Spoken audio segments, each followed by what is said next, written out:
Well, thank you very much. This is a great room. And, we've done very well in this room before, but right now we broke every record. I just heard from Mike Johnson. He said, we broke every record, sir. There is over $35 million. That's not bad for an evening.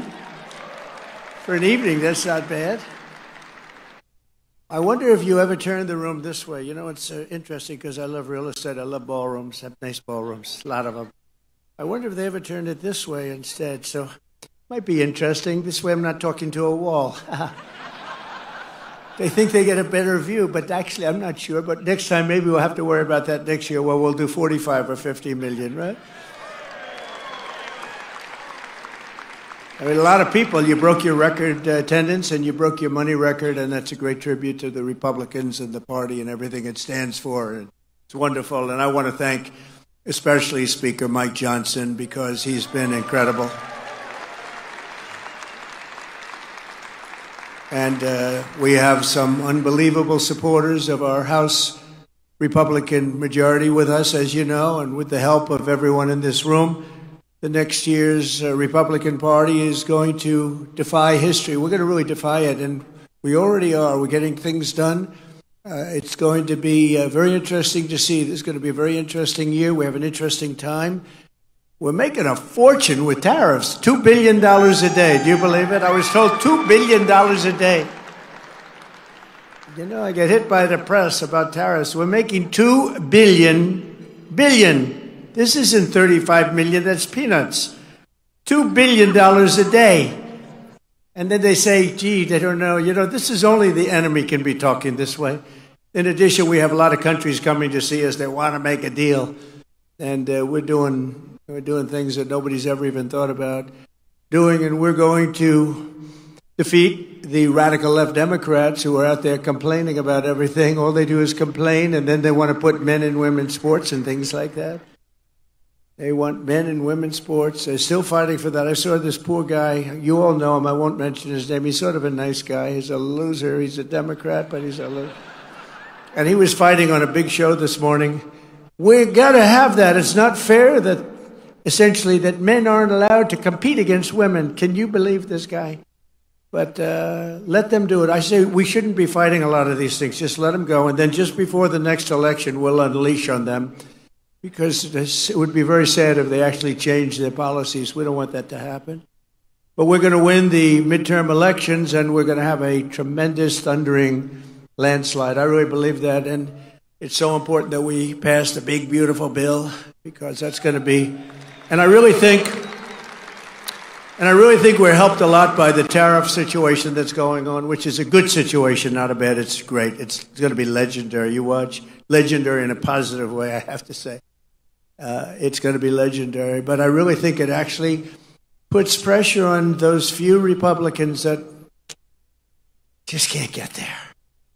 You know what the alternative is? A Democrat bill or a chapter for the country. You know, we have the debt continuation, and they have to do this. They have to get there, and I think we are there. We had a great meeting today. I think we are there. But just in case there are a couple of Republicans out there, you just got to get there. Close your eyes and get there. It's a phenomenal bill. Stop grandstanding. Just stop grandstanding. Boy, oh boy, oh boy. You know, their policy, the Democrats, is horrible. It's horrible. Think of it, open borders, just all of the horrible, stupid things they have. You don't have energy. You don't have anything. They've lost their confidence. Everything is bad. But the one thing, they always vote in unison. You don't see somebody that's holding up. I'm going to hold up. And the alternative is hell. You know, the alternative is hell. So the Republicans, just that one little thing the Republican Party has to do is get together and damn vote. If you're a single guy or a second guy, and you fight like hell for what you get, and then in the end you have to vote because the policy is phenomenal. You know, they don't get every little ounce. It doesn't work that way. And this bill that we're working on now is the best I think we've ever passed. Mike, wherever you may be, it's the best. I think it's the best thing we'll get it passed. But I think it's going to be the most important thing we've ever passed. It's the best thing we've ever passed. And I do think that the war with the world, which is not a war at all, because they're all coming here. Japan is coming here as we speak. They're in a plane flying, lots of them, all tough negotiators. But things that people wouldn't have given us 2 years ago, wouldn't have even thought of it 2 years ago, 3 years ago, 5 years ago, 7, they're giving us everything. They don't want tariffs on themselves. And it's very simple. We're making deals, and people are paying tariffs. Countries are paying tariffs. Right now, China's paying a 104% tariff. Think of it, 104%. Now, it sounds ridiculous, but they charged us for many items 100%, 125%. Many countries have. They've ripped us off left and right. But now it's our turn to do the ripping.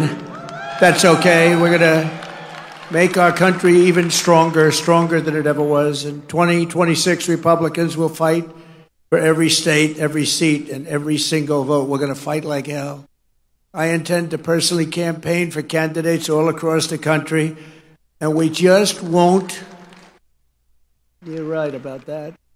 We won't just keep our majorities. We want to expand our majorities by a lot. You know, there's this thing about midterm elections that you have a president and they never seem to win. I don't understand. They never seem to win the midterm elections, and I have no idea why. You know, we're not going to let that be a self-fulfilling prophecy. I have no idea why. We're setting records right now. We're getting more things approved than any president has ever done in the first 100 days. It's not even close. I had somebody say the most successful first month in the history. Now they said the most successful 100 days in the history of our country. And I believe that's right. And we're going to continue that way, if not more so.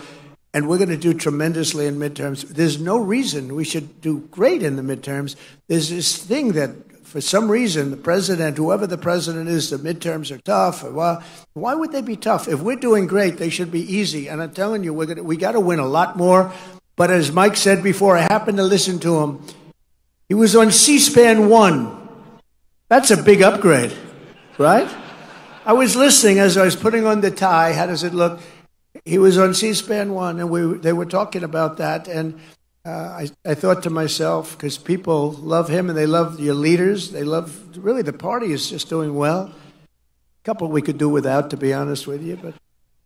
But the party is doing well, and there's no reason we shouldn't just get together and win these midterms and win them by a lot, because 7, that I heard Mike talking about before, 7 is not really enough. But we lived for 1 for a period of time. You know, the only thing good about 7, when you have 1, and now all of a sudden you have 7, it sounds like it's like a landslide. It's so good. It's like the most amazing thing. 7 sounds so good when I hear that. It sounds like we can't be beaten. And we should be 50, 60 up. Honestly, we should be 100 up, because based on policy, these people have the worst policy that anybody's ever seen. There's something wrong with them. Honestly, there's something wrong with them, all this crap. 13 House Democrats currently represent districts that voted for Trump, and voted for Trump big.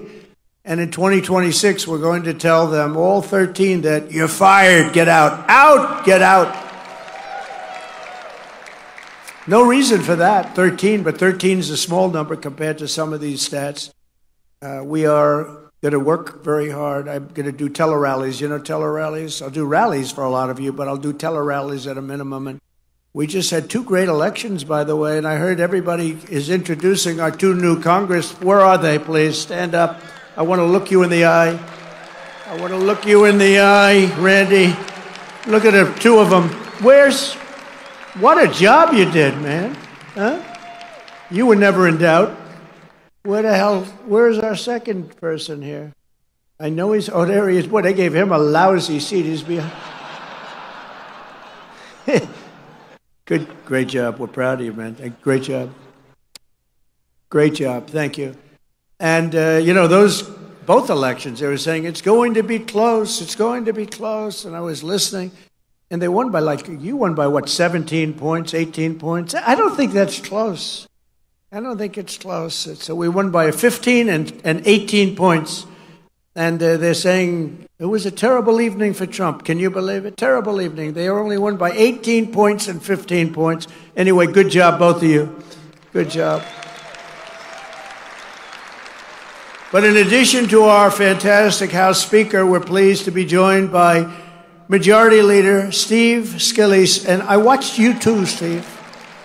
I watched you on C-SPAN 1. And Steve has suffered greatly. I mean, I was there the night that it looked like he wasn't going to make it. He's very brave. He suffered greatly. And I tell the story about the baseball game where, I mean, he was really, the doctor told me, sir, I've never had anybody lose so much blood. It's not looking good. And his wife loved him. She was such a disaster that night. She was crying. She was crying. Because I've been with people that were in serious trouble and the wives couldn't care. They couldn't care less. In fact, after they recovered, I said, do yourself a favor, get rid of the wife. She couldn't. No, I'm only kidding, of course. I'm only kidding. I like to say I'm only kidding. That way, that cleans it up a little bit for the press. I say I was only kidding. No, I've seen some wives that were truly not bothered too much. I had one where the dog died and the husband died on the same day, and I said, it's too bad about Harry. No, but Lucy died. Lucy, oh my God. Harry didn't mean, he left her a fortune too. Can you believe it? Harry didn't matter. The dog mattered a lot. But I was with Steve, and he was really, that was a tough thing. And then, amazingly, he was, like a year later, he was in the baseball game against the Democrats, and he's playing second base. And he was having a hard time. It's a hard time getting around. And with his luck, a shot was hit to him on the ground, a ground ball. And he got down, and that ball was, no way that ball was, it was right at him, but really, it was whacked. I don't know who the hell hit it. It looked like a major league ground ball. And Steve went down and blocked that sucker and got on his knees and threw it to first base. It was the most unbelievable thing that it could happen. This was God watching a game, I'm telling you. Does everybody remember that? He blocked it, knocked the hell out of his foot. Not his glove, it was his foot.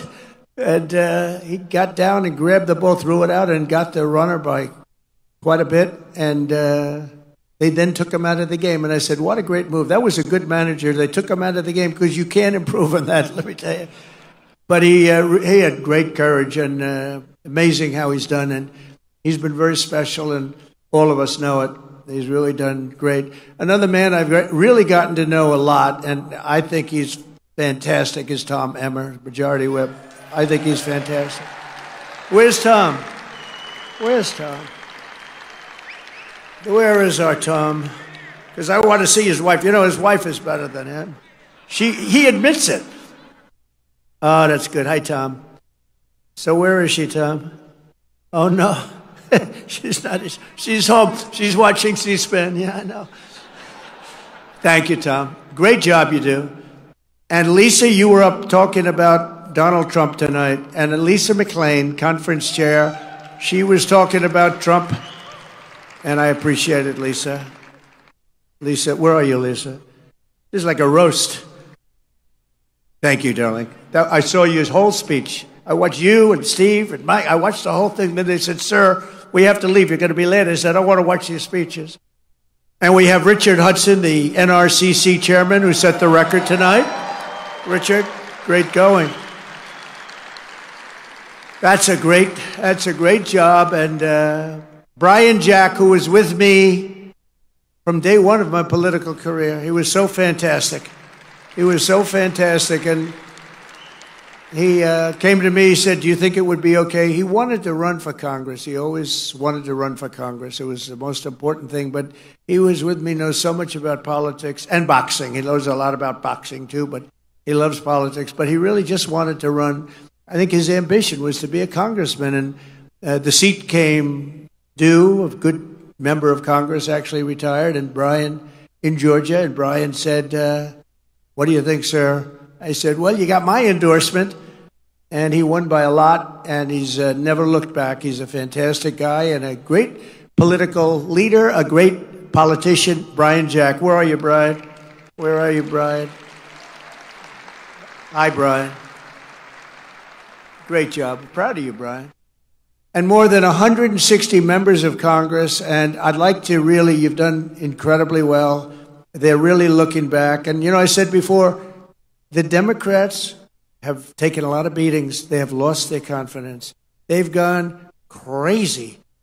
They've gone crazy. How about this new one they have? Their new star, Crockett. How about her? Is that real? Are they serious about that? That's their new star? If that's their new star, they're in serious trouble. I mean, this is Crockett. Oh, man, oh, man. But we've done a job, but they've totally lost their confidence. And it's a hard thing when you lose your confidence. But they have. They've taken a lot of beatings. And now they're going to rely on Crockett to bring them back. Crockett's going to bring them back. You ever watch this? Last November, all the leaders here tonight were given a mandate from the American people. And at the presidential level, we won, think of this, all 7 swing states. We won the Electoral College 312 to 226. That's not bad. Remember? The fake news was saying it's going to be tough because people like Trump, but he should be able to get 270. I actually went to Nebraska and campaigned for 1 vote. I went to New Hampshire. I campaigned because they said that it could be we're 270, 269. So I'm going to all the places and I'm trying to get one. We won Nebraska big, but there was one area. And I went there. I went all over the place campaigning, and then we get 312. But we won in a landslide, too, because we won the popular vote for the first time of a Republican in decades. And now I think that's going to be done routinely. We won 85% of all counties in America, 525 for them and 2,725 for us. That's that map that you see. It's all red except for the 2 corners. They have a little blue, a little line of blue. For the first time in history, all 50 states shifted toward the Republican Party. First time in history. It's never happened. It's a shift. It shifted Republican. And today there are more registered Republicans than any time in the history of our country. How good? How about that? Meanwhile, approval ratings for the Democrat Party have plunged to the lowest level ever recorded. They're at 26%. So you tell me about the midterms, right? 26, the lowest level ever for either party. The Republican Party is a much bigger party now than it was ever before. And I must say that it's the biggest now since you heard the name Donald J. Trump running as a politician. You heard the name before, but not as a politician. I said to my wife, you know, I think I'm going to do this thing. Do I have your approval? Yes, darling, I think you'll win. See, she's a supportive first lady. I don't know if she believed it or not, but she said it. She said, yes, darling, I think you'll win. How do you think I'll do? Oh, darling, you'll win very easily. Even though I've never done it before. I said, I have one problem. I've never done it before. She said, that doesn't matter. You're so talented. I said, thank you very much. This is why we get along. It's easy to get along like that. But we have far more people and far more enthusiasm than the party's ever had. I think I could almost say than any party's ever had. I don't think any party's ever had more enthusiasm than us and spirit. A lot of that's our leadership. The Democrats are a broken party with bad policy. They've lost so much, and both as politicians and as people, they've lost. The stage is set for a monumental victory for the Republicans in the midterms. And many of you, I guess most of you, so many great congressmen and women here. You got some senators here also. But many of you are, all of you are up. We've got to win. We've got to work really hard, and we've got to win, because there's no way they should be winning based on policy, and it's ultimately about policy. We simply have to keep our promises to the people, and we have to very simply put America first. Put America first.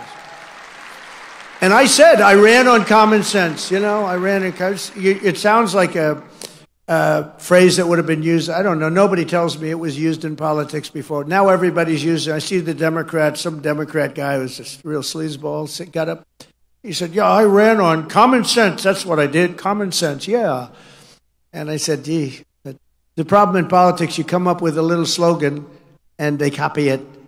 But, you know, they copied no tax on tips. Remember, I said no tax on tips. Nevada hadn't been won for many years by a Republican. and state of Nevada, and don't ever call it Nevada.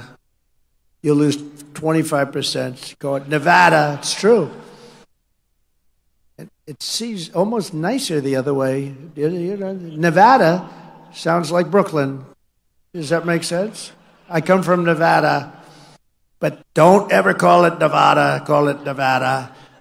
But as you know, the corrupt globalist establishment that ruled our country for decades is now complaining that I'm doing exactly what I pledged to do in the campaign. All of these things, tariffs, the men and women's sports, everything. The borders, strong borders. We have the strongest border we've ever had today. It was just announced. Strongest border. They don't want to write that. You know, they forget. They forget. Eggs. I came in eggs. Not a very glamorous thing to talk, but eggs. I was in for 1 week, and they said, egg prices are soaring. I said, I've just been here. I didn't know this, please. I didn't know it. The fake news, they're going, egg prices are soaring. I said, man, just got here. You know, let me know about it. What's going on with eggs? Tell me. So they gave me a little bit of a thing, and it's true. Under Biden, they soared like double, tripled, quadrupled. You couldn't even get them. They were not available. They said, don't use eggs for Easter. Use the plastic alternative plastic. We got, at Mar-a-Lago, we got plastic eggs all over the place. They said, don't use it for Easter. If you're doing an Easter egg hunt, do not use eggs. Well, we have a wonderful Secretary of Agriculture, as you know, Brooke Rollins. She's here someplace, I think. And she went after it. When she goes after something, we don't play games, right, Brooke? And egg prices are down now 87%, and you have all the eggs you want, 87%. And they didn't write about it. They don't talk about it. I go up, I make speeches about eggs all the time. I never get a reporter writing about it because we were successful. If you're a Republican, when you're successful in something, you have to toot your own horn. Talk about it because you're the only one that's going to. It's a rough business, I will tell you. But the shrill voices that you're hearing this week about tariffs are the same scoundrels and frauds who never thought twice about when the United States lost 90,000 factories and plants. Think of that, 90,000. How do you do 90? If you had a map, a big map the size of that wall, and you had a pin for each factory, you wouldn't have enough room. You think of it, 90,000 factories since NAFTA, the worst trade deal in history, by the way. And we had it terminated. Everybody said you'd never be able to. It had to be terminated by Congress, and it was not easy. It was so bad. You know, the people have a lot of, it's very interesting, they have a lot of power. They have a lot of political power. It's hard to get even a bad deal terminated, but we did do it, and we got USMCA, and that's been really great. But when they cheat, it's not so good. And they cheat. They do cheat, you know, like, respect Mexico, I respect Canada, but they cheat like hell. You know, Canada charges for our dairy products 270%. Nobody knows that. They charge you 2% for the first 2 cartons of milk. And after that, you go up to 270. And the press says, they've only charged 2%. No, that's for the first 2 cartons. So it's, you know, we can't have that. And we have to be wise to it and get along with everybody, but we have to call people out. 6 million manufacturing jobs were lost since NAFTA when 21 million illegal aliens poured across our borders. Think of that, many of whom were violent criminals, murderers, drug lords, and the mentally insane. Insane asylums were closed. They used to go crazy when I talk about Hannibal Lecter, the late, great Hannibal Lecter, right? Silence of the Lambs. The fake news would say, why does he talk about that? He's a fictional character. He's actually not. We have many of them that came across the board. He's actually not. But when the people went to the voting booth, then we understood why he talked about that, because they voted for us. They said, we don't want Hannibal Lecter in our country. The great Hannibal Lecter, he was a very important force. But the press would go absolutely crazy if I mentioned Hannibal Lecter's name, because they said he's a fictional character. No, but it was making a point, and the point is they're emptying mental institutions and insane asylums. Not anymore, they're not. Insane asylums into our country. We had numbers, the likes of which nobody's ever seen anything like it. Other countries, I deal with other countries all the time. I am right now on tariffs where they want to make a deal with us. We don't necessarily want to make a deal with them. We're happy the way we are, taking our $2 billion a day. But they want to make a deal with us, and they talk about it, and they say, we cannot believe that they had open borders. These are countries, they have borders, and they don't let people into their country. They can't understand how. They did it because they're sick or they're crazy. There's something really wrong with these people. But the same people now telling me about how to deal with China are the ones who sold out America for decades to China. For decades, they gave up to China. I'm the only one that you know how much? China's paid almost $700 billion in tariffs under me. And then they say, Donald Trump hasn't been tough on China. They say Trump hasn't been tough on Russia. Okay, here's the story. Nord Stream 2. Did anybody ever hear of it? It's the biggest pipeline in the world. I closed it. Russia had it. I closed it. Putin told me that's the worst thing. You're supposed to be friendly with me. I'd hate to see you as my enemy. I closed Nord Stream 2. When Biden got in, he opened it up immediately. It serviced all of Europe, going to Germany. It serviced all of Europe.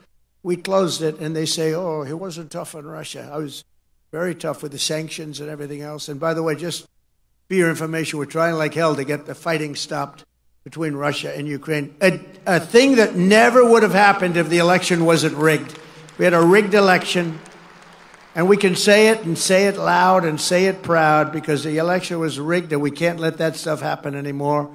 Go to paper ballots, go to same-day voting, go to voter ID, go to citizenship. You have to prove your citizenship, a little piece of paper, and you won't have it. Sort of disappointing because a lot of Republican governors, they could do that. Same-day voting, paper ballots, very sophisticated paper, actually. It's all watermarked, can't cheat. Very hard to cheat. France went that way. They were like us, and they were, having very bad elections, very crooked elections. They had 37 million people. They voted. They had a winner. They had a loser. They went home. That was it. 10 o'clock in the evening was over. With us, you ever see, we have these machines that cost a fortune. And they say, we think we're going to have the final vote tally in 2.5 weeks. And wait a minute, this is election day. You ever see where in California they were counting votes 4 weeks later? And then they say, and by the way, all paper costs 8% of the machines. Why is it that Republican governors aren't going to it, okay? What's going on with our Republican governors? If nothing else, you say, even if it was just the same, and it's not, nothing's foolproof when it comes to voting, but it's pretty close. But it costs 8%. In other words, you can have your election 8% the cost of the machines, and you get an accurate count. So it's pretty amazing.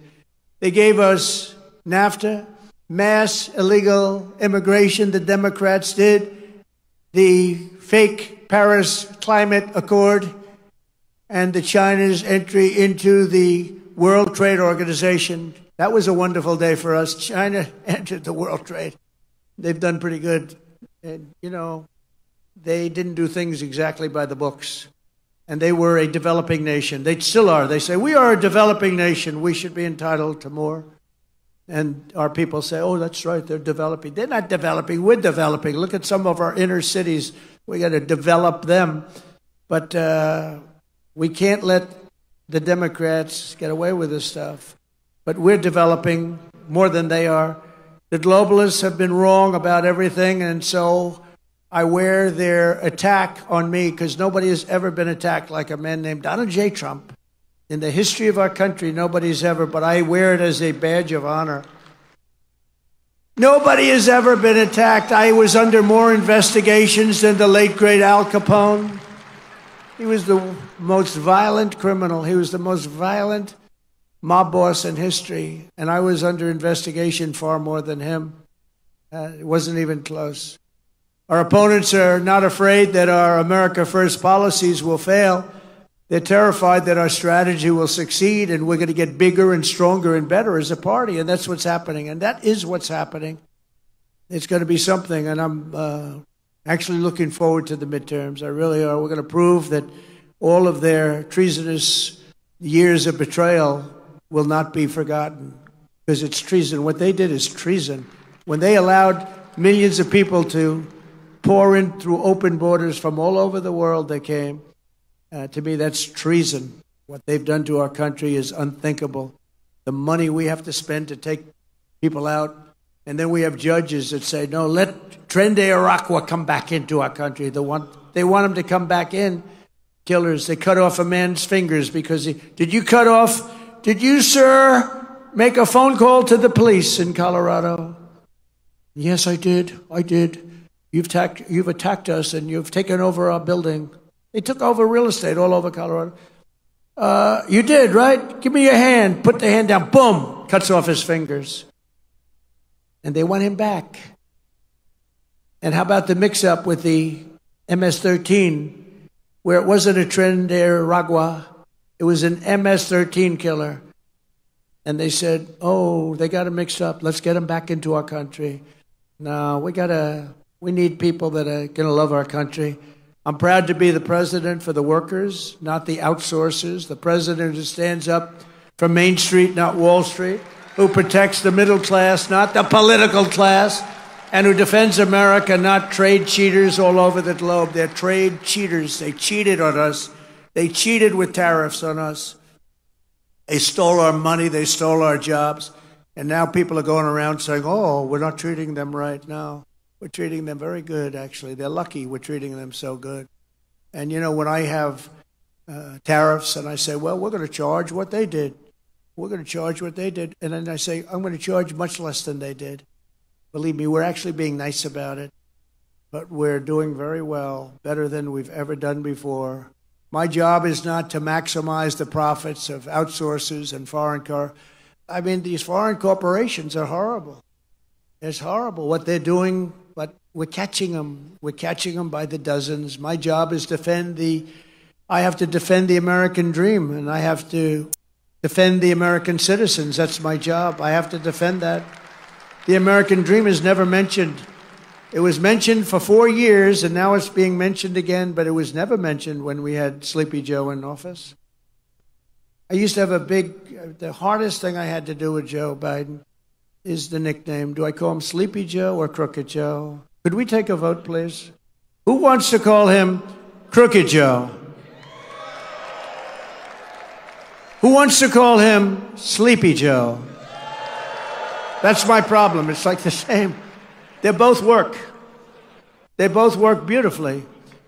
Joe had one ability that I didn't have. He said he was a good golfer. He's terrible. Somebody said the only time I got angry during our debate when he said he was a 6 handicap. He's not a 6. He's not a 36, okay? But he had one ability that I don't have. He was able to go to a beach, bathing suit in tow, because it looked like it was actually falling off. But he'd go, had a hard time walking through the sand because, sand is heavy on your feet. Carrying one of those 6-ounce chairs that are made out of aluminum that if you weigh a little bit too much, it just cracks in the middle when you sit down. And he could sit down in a beach with photographers on the beach. He's the president, so he had a minimum of photographers, but he still had photographers. And he could fall asleep. Who the hell could do that? Who could fall asleep? And he'd turn around and drool would be coming out. He didn't care. His wife didn't care. It's an ability that I could never fall asleep under those circumstances. I'd be very conscious of my body and what we look like. I'd be sitting up like this. Then I'd say, darling, it's time to go. Let's get out of here. Well, it wouldn't most people. This guy could go to the beach, and he was out in seconds. Guys are shooting him. He'd be in the papers the next day, eyes closed, mouth open. The United States has been getting ripped off for 50 years, and we're simply not going to take it anymore, and that's what's happening right now. In 1950, the United States dominated global auto production, producing more than 75% of all of the cars on Earth. Think of that, 75% and even higher before that. Today we produce 11%, while China produces 3 times more than we do. Let me tell you something. With the tariffs that we're doing, as you know, we have tariffs on automobiles, aluminum, steel, separate from the other tariffs, the baseline we call it. Companies are pouring back into our country with plants. There's a run on sites. There's a run on old plants. Most of them are being ripped down for new plants. They've stopped building in Mexico, 4 or 5 plants, and they're all coming into the United States. I know what the hell I'm doing. I know what I'm doing. And you know what I'm doing, too. That's why you vote for me. And the chip makers are coming in. They're all coming in. We've never had anything like this. We have investment, they think, of about $7 trillion. And that's been in a month and a half. Think of that. For the first, you got to give me a little time to get warmed up with that. So let's take the first couple of weeks off. For about a month and a half, we got almost $7 trillion spoken for. Trillion. We've never had that. I don't know if we've ever had it at any time, but if you go back and look at Biden and these other campaigns, any of them, they didn't have those numbers for the year. These are the biggest chip makers in the world, the biggest auto manufacturers in the world. $7 trillion of investment, and that means jobs. I look at it differently, not investment. I look at it as jobs. And they're coming in at levels that we've never seen before. And it is true that Mexico, they've stopped building plants, and those plants are now going to be built in the United States of America. So it's pretty exciting. All because of 2 things. They want to be nice to me. They say, sir, because of November 5th, the election, and because of tariffs. I said, in that order? And the smart one said, yes, sir. First was that you got elected, and second was tariffs. And I'll accept that, But I will tell you because of tariffs. But I'm the only one that would have done the tariffs because everybody was afraid. They were afraid of being criticized because the globalists will go after you. For 7 decades, American ships have patrolled the seas. American troops have kept the pace and peace. And American wealth has enriched the globe.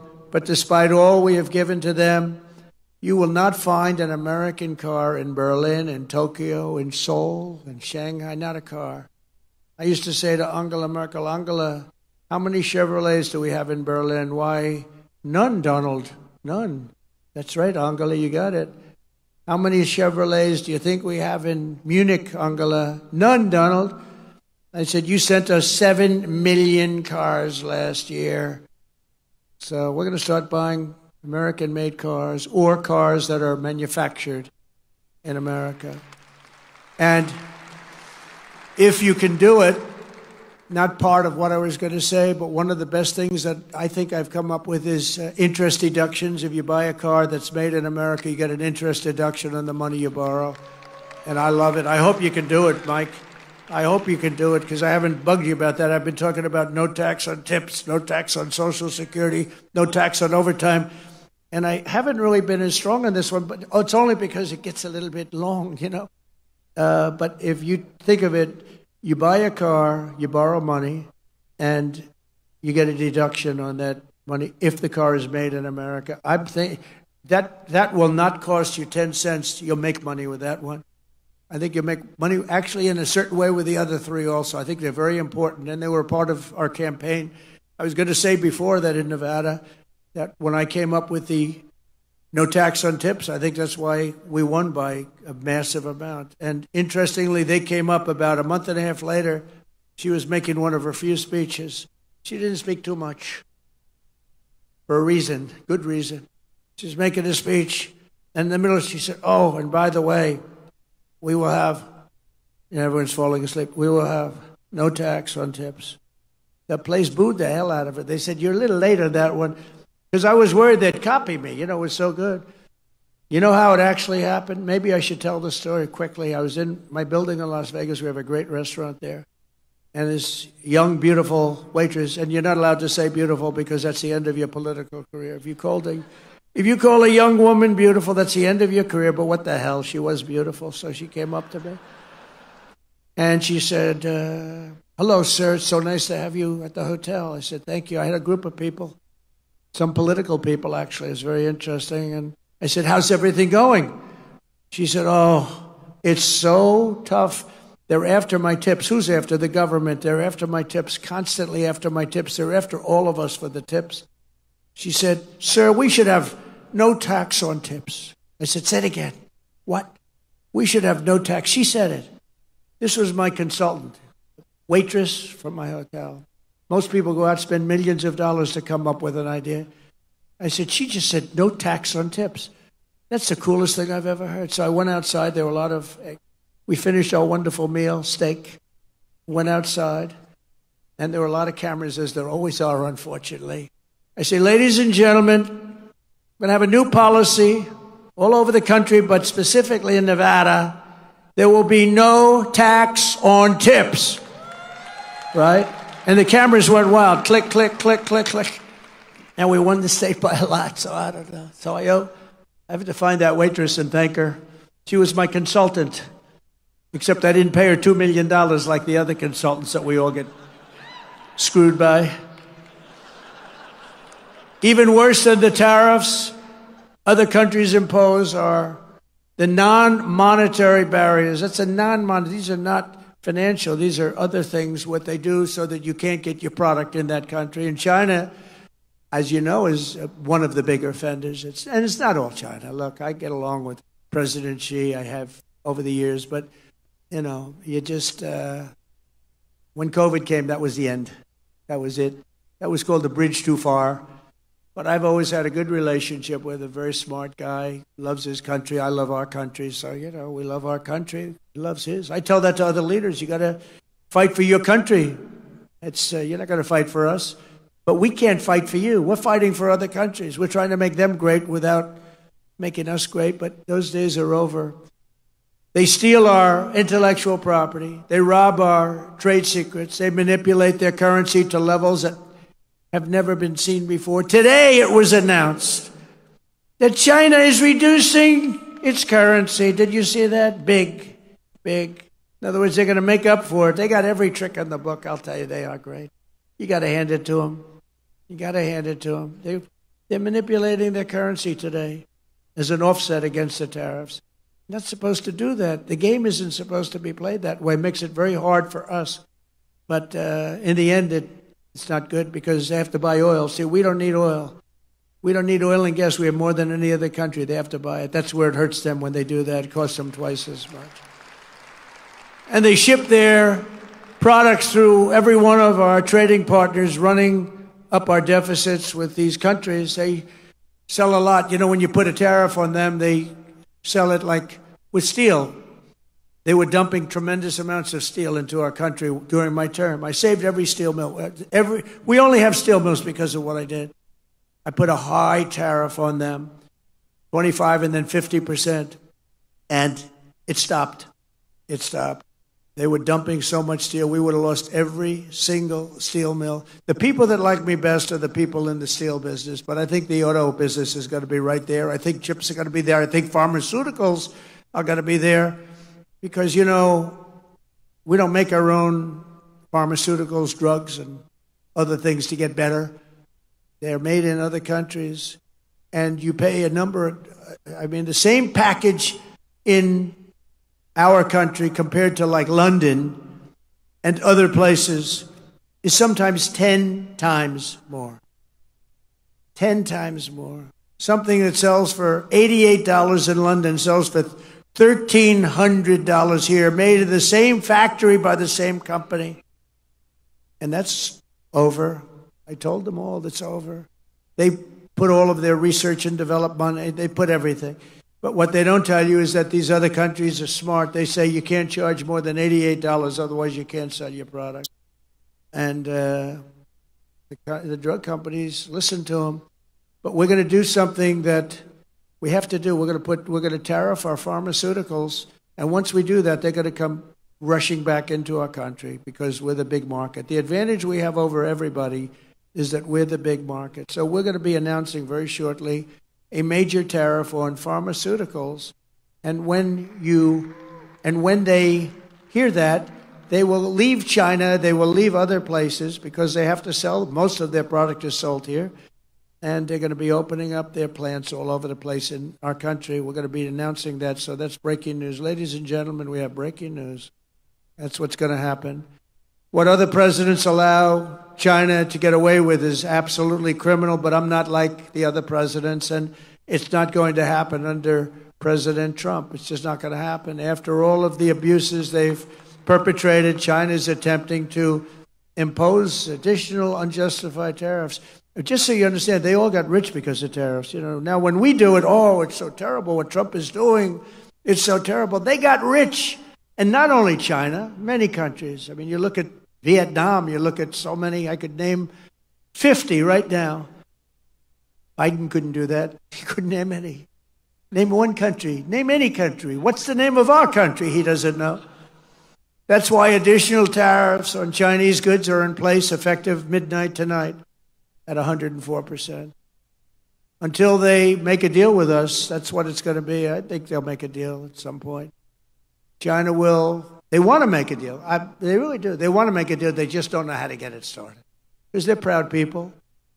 China will now pay a big number to our Treasury. This is all taxes. And don't let them keep telling you that this is a tax on our people. I hate that. You know, they say it's a tax. No. Often, much of it is paid. And hey, look what happened during my first term. We had no inflation, and yet I took in hundreds of billions of dollars in tariffs and taxes from China. No other president got 10 cents in tariffs or taxes from China. I got hundreds of billions of dollars. Hundreds of billions of dollars. And I still got along with them because they understood what they were doing was wrong. They understood it.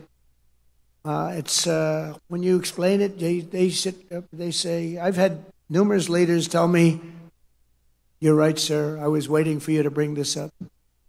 Because some of the trade deals that were made by predecessors as president were so bad, you almost wonder who did these deals. They were either crooked or stupid. They can be nothing else. They were either stupid or crooked.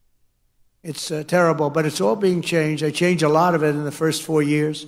But it's all being changed. You know, in the first 4 years, we had the most successful country in history in terms of economics. We had an 88% increase in the stock markets. We had an 88% increase. There's never been any president that had an 88% increase. We had 88%. And there are a lot of happy people. And I think we're going to do much better than that this time, because this time I'm doing what I want to do with respect to the tariffs. I think we're going to do much better. And just remember the numbers. When you get up to $2 billion a day, $2 billion a day, they're saying, sir, can't be that, can it? I said, yeah, it can. It's the biggest transaction ever made. This is bigger than any deal. You guys, some of you work for companies. Your companies are peanuts. I don't care how big they are.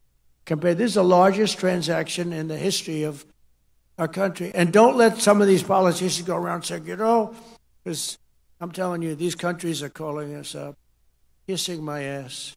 They are dying to make a deal. Please, please, sir, make a deal. I'll do anything. I'll do anything, sir. And then I'll see some rebel Republican, you know, some guy that wants to grandstand, say, I think that Congress should take over negotiations. Let me tell you, you don't negotiate like I negotiate. Congress takes over negotiating. Sell America fast because you're going to go busted. You don't. I just saw it today. A couple of your congressmen said, I think we should get involved in the negotiation of the tariffs. Oh, that's what I need. I need some guy telling me how to negotiate. I tell you, the happiest people in the world would be China. They wouldn't be paying 104%. I tell you, they'd be paying no percent. We'd be paying them 104%. That's the beauties. These guys, we got to be careful. And even the concept of it hurts your negotiation. When they see a little story like that, the other side, you know, it hurts your negotiation. And then the fake news wants to build it up, and it has no chance anyway. But we have to remain united. As I defend workers from unfair trade, House Republicans have a chance this week to bring trillions and trillions of dollars pouring back into America by pushing forward with the largest tax cuts in American history, which is what you're working on right now. The largest in American history. And you know, the reason because we had a great first term and amazing first term. But I saw that the other day, that we had the most successful I mean, I knew it anyway, but I saw that we had 88% increase. That's a tremendous increase. Think of that. And that's with all of the difficulties and all of the fake investigations and the Adam Shifty Shifts. Can you believe this guy? He's got the smallest neck I've ever seen. And the biggest head. We call him watermelon head. I'd say, how could that big fat face stand on a neck that looked like this finger? How can it? It was the weirdest thing. It's a mystery. Nobody can understand it. But he's one of the most dishonest human beings I've ever seen. And, you know, how we can allow people like that to run an office is a shame, but we did. He was in charge of the witch hunt, you know. He was in charge of the fake witch hunt with Russia, Russia, Russia. It was a made-up story. Made up. Think of it. They make up a story. They know it's made up. It's gone on for a year and a half, 2 years. Russia, Russia, Russia. I knew nothing about it. The only thing I knew was that I taxed the pipeline that I told you about, that I put all sorts of sanctions and everything else. They never had a problem like they had with me. But it was Russia, Russia, Russia, constant, as a method of, what they did is that was the complaint about why she lost an election. Because crooked Hillary was expected to win the election. But they didn't see what we saw. We saw the biggest crowds in history gathering, only superseded by the crowds we just had.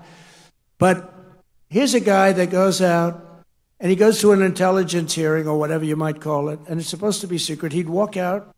He'd either make a call off the record, just a crooked Adam, shifty Schiff. He's a shifty Adam. Or he'd just go out blatantly and have a news conference. And because it had to do with me and my family, he'd go out and have a news conference. And he said, now you've got to remember, he knows it's a hoax because he made it up with crooked Hillary. So he knows it's a hoax because we're dealing with human beings on the other side. He'd say, Donald Trump Jr., the son of the President of the United States, will spend many years in prison because of what he's done with Russia. Now, think of that statement on a human basis. I have a son, a young son, who is being told that he's going for prison on something he doesn't even know what they're talking about. He said, Dad, I don't know what's going on. They keep talking about I'm involved with Russia. I don't know anything about Russia, I swear to you, Dad. And yet, Adam Schiff goes out and makes a statement about a hoax that he made up, that he knows is false. How bad a human being do you have to be? They put my son and my family through that kind of trauma. These are bad people. These are sick degenerates. And I used to be much nicer to them. I gave them the benefit of the doubt, but I've just seen too much. They make up a story about Russia. It's a hoax. And eventually, now they've all admitted it was a hoax. On to the next one. That's Russia, Russia, Russia. But they know it's a hoax.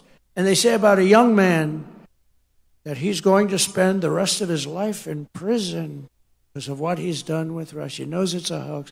How bad do you have to be to have that happen to your son? And, you know, it has a bad effect on a family, a bad effect. You know, you okay, Don? I am, Dad, but I don't understand. They keep tying me to Russia. I don't know anything about Russia. He didn't know a damn thing about Russia. It's a disgraceful situation. That's why we got to kick their asses in the midterms, and we got to kick their asses again in 4 years. If we slash taxes on American workers and producers, our economy will soar, jobs will surge, manufacturing will boom, and our country will prosper like never, ever before. We got to get this big, beautiful deal done. We got to get it done. And get it done now. Don't wait 2 weeks. Don't wait 2 weeks. Bad things happen. Crazy things happen in politics. Just get the damn thing done and stop showboating. A couple of people want to, sure, we got to get a little bit more. A little bit more. You know what you're going to get? You end up getting nothing. You end up getting a Democrat bill or worse. In the past 11 weeks, we've already created 350,000 jobs. It's unprecedented, including 10,000 manufacturing jobs that we haven't even started yet. Gas prices, you know, when I came in, they said he campaigned on prices coming down and prices going up. They're not going up, they're going down. Gas prices are way down. In fact, they had something $2.50 a gallon. I saw on television a little while ago in between watching my great friends on C-SPAN. I saw that the prices are down to $2.50, $2.60, $2.75. When I came in office, it was $3.50, $3.75. But prices are coming down. Prices on groceries are coming down. Prices of eggs are down like 87%. 87, they got me with that. I told you.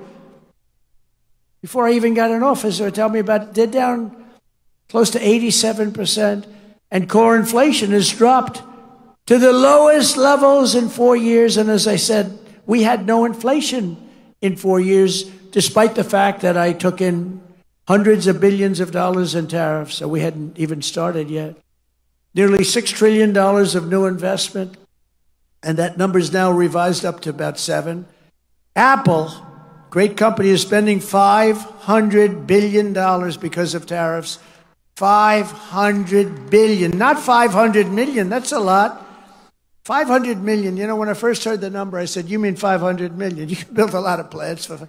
No, sir, 500 billion. 500 billion? TSMC, the biggest, most powerful chip maker in the world. This is without that stupid Chip Act, where they say, here's billions of dollars to a company that doesn't need it. These chip companies are loaded. They give these companies billions of dollars to build a plant in the United States. They don't build them in the United States. They keep the money. It looks good. They give them billions. No. TSMC, I gave them no money. Great company. Most powerful in the world, biggest chip company in the world. They're spending $200 billion in Arizona building one of the biggest plants in the world. And that's without money. All I did is say, if you don't build your plant here, you're going to pay a big tax, 25, maybe 50, maybe 75, maybe 100%. NVIDIA is investing hundreds of billions of dollars. Johnson & Johnson is investing $55 billion. Eli Lilly is investing $27 billion. The Mac is investing $20 billion. We have billions and billions being invested by Merck, Clarios, Stellantis, General Motors, Honda, Nissan, Hyundai. All are putting in billions and billions and billions of dollars. They're buying sites all over. They're building because they don't want to have to pay 25 and 50% tariffs. They're all doing it. And I think they also have confidence in the country. They have a president that they have confidence in. I know many of them. With the help of people in this room, we are one big, beautiful bill signing away from the greatest economy in the history of the world.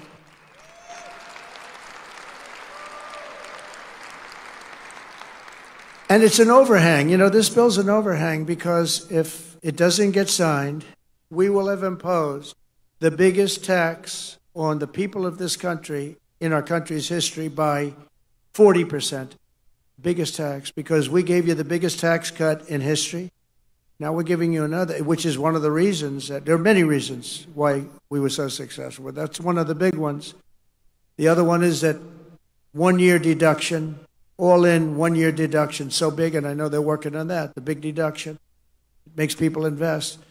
But now we're working on something that's going to, I think, blow it away. This bill is unbelievable. It's going to bring a lot of money back into our country.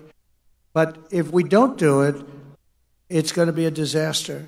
And you just better hope that people believe that it was the Democrats' fault because, they're very good at saying it was our fault. It'll be the biggest tax increase in history. And all my life as I watched politicians, I wasn't a politician, but I watched them and I contributed to them a lot. Contributed a lot of money over the years, but I watched it. But all my life, I'd hear politicians saying, we are going to give you a tax cut. I will cut your taxes. We will cut your I never heard. They're the only party that says, we are going to increase your taxes. Vote for me. Who the hell ever heard this? Only these people. We're at a strange time. These lunatics go out and they tell everybody how you're going to have a big tax increase. So maybe they want the bill to fail so that we can have a tax. Maybe they'll take credit for it. But I've never heard that said. I've watched politics all my life. I've never seen politicians campaign on, we're going to increase your taxes, except these crazy Democrats. As part of this legislation, I am committed to spending cuts, and I will fight hard to include the elimination of hundreds of billions of dollars in waste, fraud, and abuse in the bill. We've already found hundreds of billions of dollars through DOGE, and Elon has been terrific. He's been really terrific. But we've found hundreds of billions of dollars of waste, fraud, and abuse. But now we need to get the budget resolution, and we have to get it passed in the Senate. We have to bring it through the House. It's going to pass in both. One thing I'll say is that Thune has been great. John Thune has been great. And he's worked with your great leader hand in hand. Those two bills are coming up together, and they're very similar. And I didn't know if that would happen because you have a lot of different rules, procedures, complicated stuff. But Mike has been amazing, and John Thune, and they've worked like amazingly well because they've just been going on at the same time. And we're ready to get this thing done and beyond and get rid of the debt hangover ceiling that's a disaster for our country and for everybody, and to give people the biggest tax cuts they've ever had, because we're going to add them both up together. It'll be the biggest tax cuts. It'll blow away the tax cuts that we got them 4 years ago. If we follow through on this agenda, we will be rewarded with a phenomenal economy and a massive victory at the ballot box in 2026, because we will have a record of triumph like no president has ever had, like no Congress has ever had. They will not be able to even touch your seat. Your seat is secure, and we'll pick up 40, 50, or even 60 seats, and we'll have something that's going to be smooth sailing for years to come. If we don't get it done because of stupidity or a couple of people that want to show how great they are, you just have to laugh at them or smile at them or cry right in their face. In less than 3 months, our new administration has already accomplished more than most administrations achieve in 4 years or 8 years, and everybody says it. And we have to have this stuff documented and approved.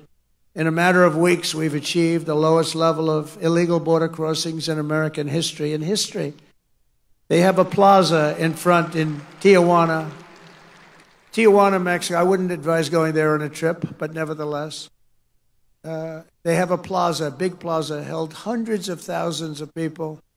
Yesterday morning, there were none. There was a man sweeping this massive plate of concrete, massive. And he was sweeping the concrete, and there was nobody there. During the same period last year, Joe Biden released more than 184,000 illegal aliens into our country. Think of it. Many of these people were from jails and mental institutions, as I said. Since my inauguration, we've released a grand total of nine. And they were all, in all cases, medical emergencies. We did that for medical emergency reasons. Last month, we officially designated Tren de Aragua, MS-13, and the Mexican drug cartels as foreign terrorist organizations. And thanks to the Supreme Court yesterday, and today we had a big ruling too. We had a very big ruling today.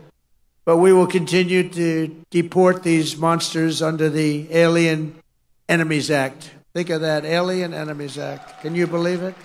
All things we wouldn't have had to do if the election weren't rigged. Now, in reconciliation, we need Republicans in Congress to give us the full funding to permanently secure the border and to carry out. That's part of what we're asking for. Who could fight that? We want to permanently secure. Without a border or without fair elections and without a good press, you don't have a country. Well, we have a lousy press. We now have a good border. And we're going to get good elections pretty soon. There's a lot of clamor for it. I think it's something that you should work on. You should go out and put a bill in demanding. You demand. You know, because the states are just an agent of the federal government, of you. You're to demand paper ballots. You're to demand one-day elections. You know what they do when it's longer than one day? All of a sudden, well, we're fixing the room up. Move those boxes. We're putting an air conditioner. Oh, really? We'll move the boxes back in a few days. Well, we're painting the room. Please move the boxes. And you notice the boxes go out, and then they move back in about half the number. Oh, it's so sick. One-day election. You don't need any more than that. One-day election, paper ballots. I think you should put a bill in. I mean, I don't know. Who's in favor of a bill? Who could not want it? Who could not want it? But I think you should do a bill in that. I think it would be so popular. And more importantly than popular, it's so necessary. You have to have great elections. You have to have fair and free elections. And you've got to have borders. Otherwise, you don't have a country. To quickly bring down the cost of energy and lower the price of everything, on day one, I declared a national energy emergency to drill, baby, drill. We're drilling. Oh, we're drilling. I withdrew from the unbelievably expensive for us, the Paris Climate Accord. So we were paying, it would have cost us $1 trillion, $1 trillion. China doesn't come into it till like 2035. Russia's based on a 1992 standard when the air was dirty. India was based on a very low standard. Except the United States, we had to pay immediately. We would have spent trillions of dollars on that scam. And it sounds so nice. The Paris Climate Accord, what a beautiful name. Isn't it beautiful? It was a ripoff of the United States. Well, don't forget, I'm negotiating with these people, but if you really look, the European Union, why was that set up? It was set up to screw the United States of America. They formed a group of countries, got together, and let's make life miserable for the United States of America on trade and other things, and they have done that. They've done that. They've treated us very badly. We don't sell cars into the European Union. They won't take our agriculture. They want their own, but we take their agriculture, we take their cars by the millions. I terminated the Green New scam, one of the great scams, one of the great hoaxes in the history of our country, only superseded by Russia hoax. I canceled Joe Biden's insane electric vehicle mandate where everybody had to have an electric vehicle in a very short period of time. Everybody was forced to have an electric vehicle. They built some power stations in the Midwest. They look like gas pumps with electricity, right? They spent $8 billion, and 4 of the 9 of them don't work. 4 of 9, they built 9 or 8, but half of them don't work. They spent $8 billion bringing the cables, bringing the wires. What a great investment that was. Billions of dollars they spent. Now people can go out and buy a gasoline-powered car or hybrid. They can buy whatever they want. We don't want hydrogen because they have some big problems. They blow up, and you never see who is driving the car. You're not recognizable. That's a big problem. They would tell me about, sir, I'm really liking hydrogen cars. I said, but isn't there a problem? Yes, they tend to blow up on occasion. I said, how bad is it? Well, we found body parts 250 yards away from the car. We think it was Mr. Jones, but we're going to go to see his dentist and see if we can. So if you have one of those incidents, let's forget it, right? It's a bomb. It's a bomb. I don't want him to work. I actually said, don't work on it. Between that and windmills, you can have windmills too. Most expensive form of energy ever. Anybody have a windmill by your house? Congratulations, you'll never sell your house. And today I signed historic executive orders to unleash coal production to the highest levels ever.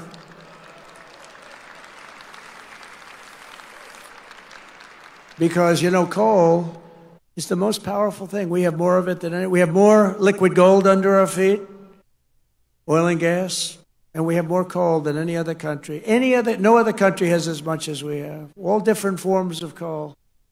And take a look at China. They're building 2 coal plants a week.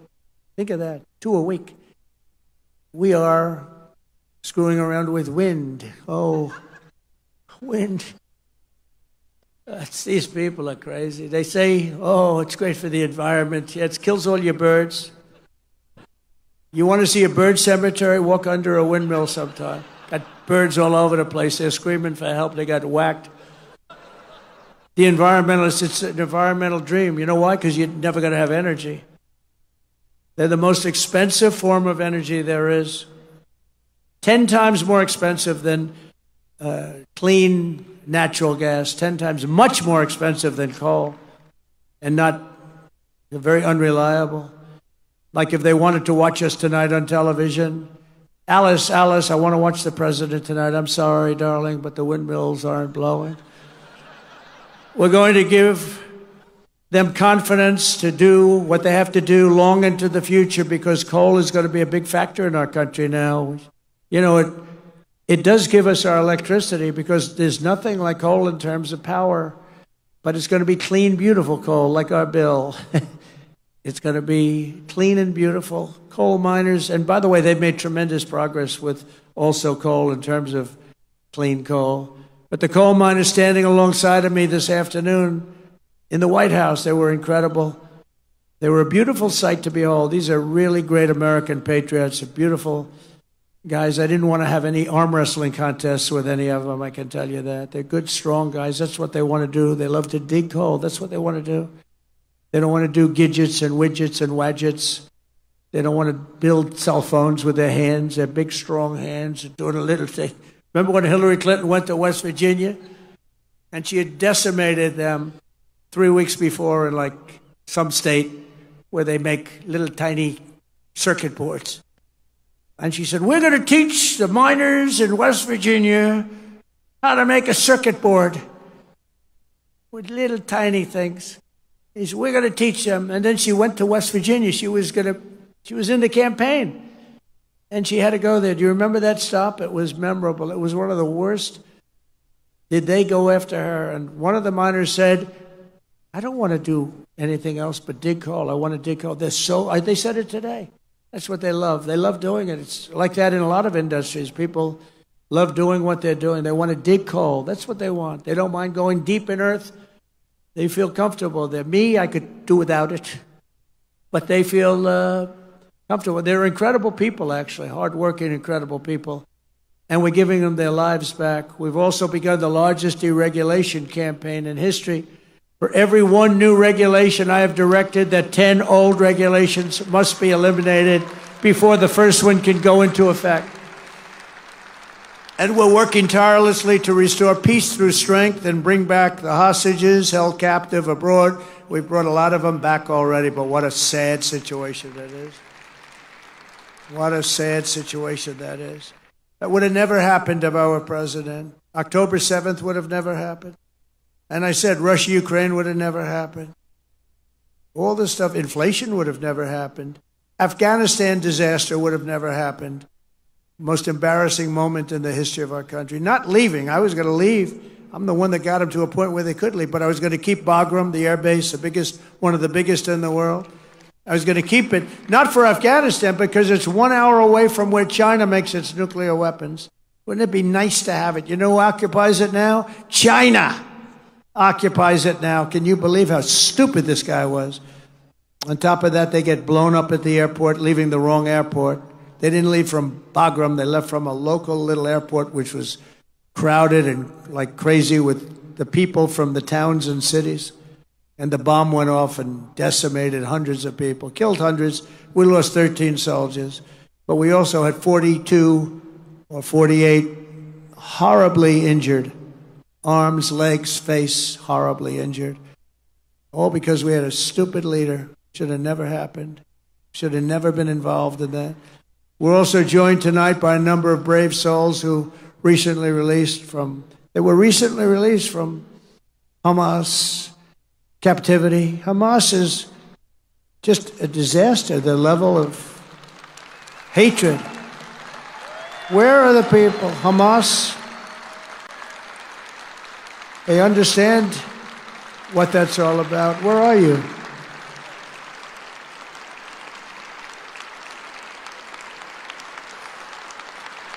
That's great. How does it feel to be out? How does that feel to be out, huh? You want to come up here for a second? Come on up here. Come on up here. Come on up. Yeah, let them up, please. That's great. That's great. I'll tell you, these people, what they had to go through. I had 10 hostages in my office 2 weeks ago. What they had to go through is just horrible. Come on up. That's great.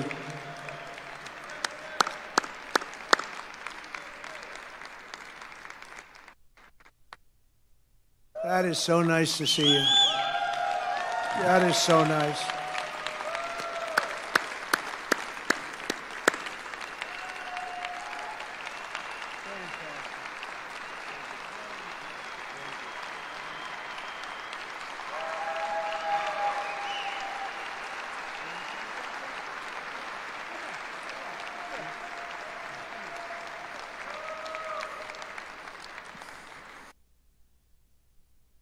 Thank you. Thank you very much, President Trump. I'm here, and I'm alive. President Trump, you saved my life.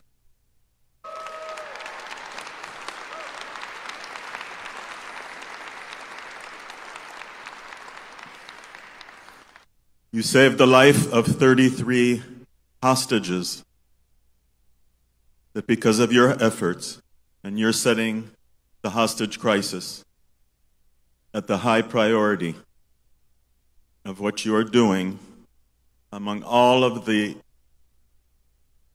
enormous issues and things that you're dealing with since you came into your position as President of the United States. You set the hostage crisis at the highest priority. You got 33 of us home alive. We all owe our lives to you. Thank you, thank you, thank you. And please continue your tremendous efforts and your tremendous actions and your tremendous accomplishments. Continue. And we will get, with your help, all of the remaining 59 hostages still in Gaza back home. Thank you.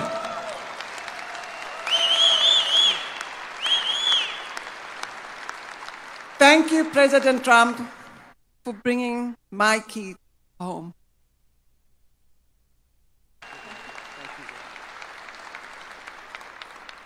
Keith's grandchildren are the happiest. Keith's children are the happiest. Keith's family is the happiest. But I am the most happiest. Thank you so much. We need you. We need you to bring all the hostages home. There's 24 that are alive and 59 to come home to their families. Just like I received Keith, they needed to. We have Yair standing here with us, and Eitan, his brother, is underneath the ground now, begging to get out. So I'm begging you all to help us. We need your help. Thank you.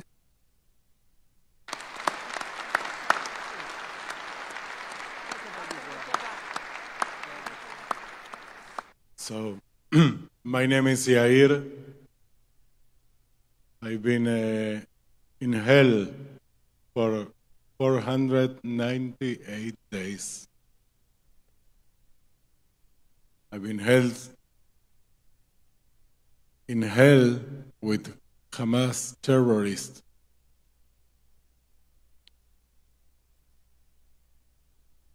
When we didn't see the light, but we feel, when we heard President Trump get elected, we knew there is now someone who makes the things happen. We needed, I'm sorry about my English. I am half Argentinian, half Israeli. I'm sorry. We knew we need someone who do the things. That's President Trump. We are here because of President Trump. Thank you.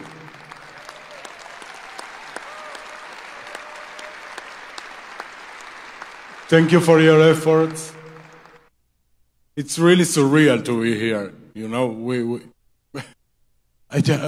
I'm a simple man. I'm running the bar in the kibbutz in Niroz, where I was live, and And now I'm here with President Trump, who's running the world.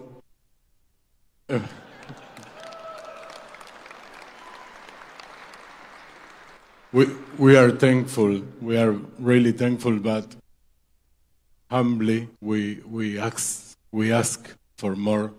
The last push, the last 59 people, the last 59 hostages, among them my brother Eitan, and what is Liran brothers, Zivi and Gali and Eviatar, all the brothers, all the families. In a few days we mark the Passover, right?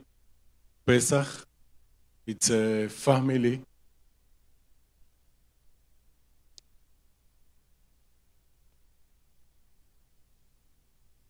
Family time. So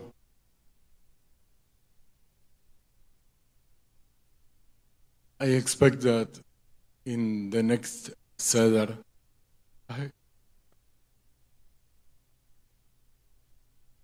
when my mother make the kneidalach, the matzah balls, that my brother Eitan, my little brother, who I call little, but he's 38, but it's my little brother. I hope he can sit with us in the Seder of Passover, and wow, it's overwhelming. I just want to tell you again, thank you. Thank you very much.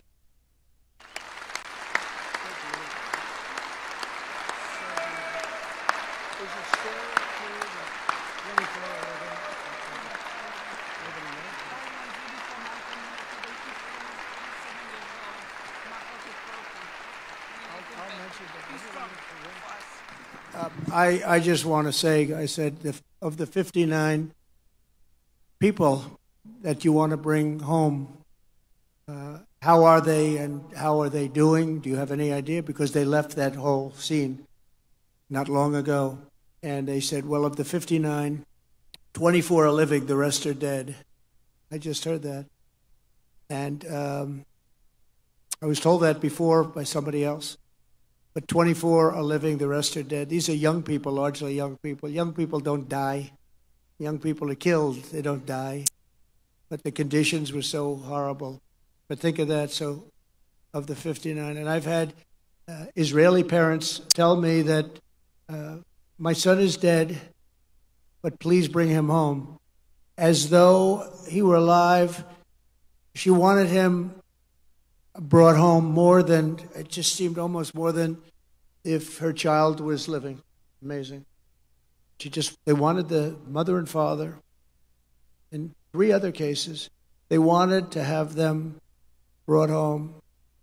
They said, how is he doing? He's dead. It's only his body, but we want him home. So there's an amazing thing. But the 59 that you mentioned, you said that 24 were alive and the rest are dead.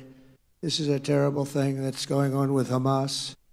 Terrible. The hatred is so incredible. It's unbelievable. And the way they were made to live was not even understandable, I think, by anybody in this audience. And you have great people in this audience that love you, and they're going to fight for you. And I just want to thank you very much. Thank you.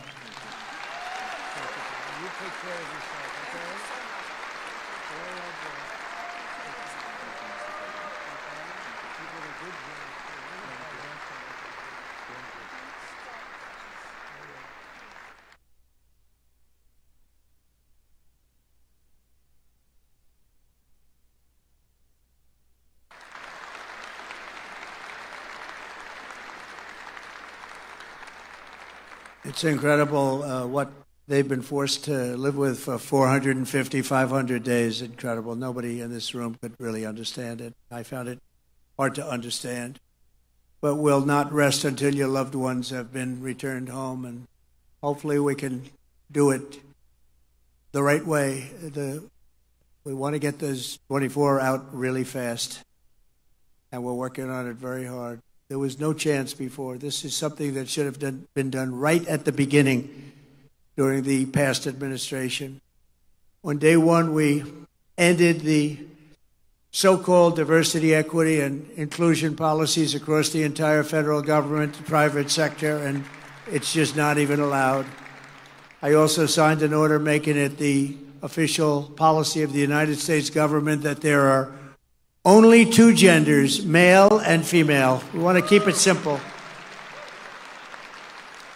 As you know, in a very important executive order, I banned men from competing in women's sports. That was done, and I hope all of these executive orders can be codified, can be voted on by Congress. I can't imagine any Republican that's not going to vote for them. Many of them, over 100. And I think every single one of them is just common sense, good. It's good politics, but the word politics doesn't matter to me so much. It's good for our country. If Democrats retake the House next year, they will try to reverse all of the progress that we've made, which is record-setting progress. Instead of House committees run by Mike Johnson, Steve Scalise, Jim Jordan, James Comer, Ronnie Jackson, and so many other of our friends in this audience, the House will be run by the same band of radicals and lunatics you saw at my address to Congress, including Hakeem Jeffries, AOC, Ilhan Omar, Nancy Crazy Pelosi, and Weird Al Green. He's a weird dude. Oh, he should have been treated very badly for the way he behaved that night. Think of it, they didn't stand up. They didn't pay respect to anybody, including, think of it, you take a look at Laken Riley, you take a look at any of the people there, the parents of these incredible people, the young boy with cancer, serious cancer, wanted to be in a police department, would give anything to be a policeman someday. They refused to even applaud or acknowledge them. They're sick, there's something wrong with them. They sat as the stories were explained. Two young ladies savagely killed by illegal aliens. They came into our country and they killed these two young ladies, and the Democrats sat there. They didn't smile, they didn't clap, they didn't do anything. I think you frankly win the midterms. Just all you have to do is show a picture of these grieving parents, uncontrollably grieving, and they didn't get one clap out of the whole group of them. They just sat there like stoic and disgraceful. And you show that in your commercials that you're going to be putting on, and you'll win every race that we have in this room. That was a bad night for them, and now they know it. They're trying to make up for it. But they're just, I don't know, something wrong with them. That's why every day from now until November 2026, we're going to fight to elect and expand the Republican majority of the House and save our country from these radical left lunatics. We will not be deterred. We will not stop. We will not yield, and we will never, ever back down. We're not going to back down. They would lose respect if you back down. They're the ones that back down. They're the ones that have lost their confidence. They're no good anymore. I saw politicians that were good politicians 4 years ago. They're not good politicians anymore. They've lost their confidence. They've totally lost their confidence. But they can get their confidence back, so you can't rely on that too much, I guess. Together we're liberating our country, reclaiming our wealth, unleashing our energy, protecting our children, rebuilding our military, repelling the invaders, deporting the criminals, destroying the gangs, and unlocking what history will know as the golden age of America. This is going to be the golden age of America.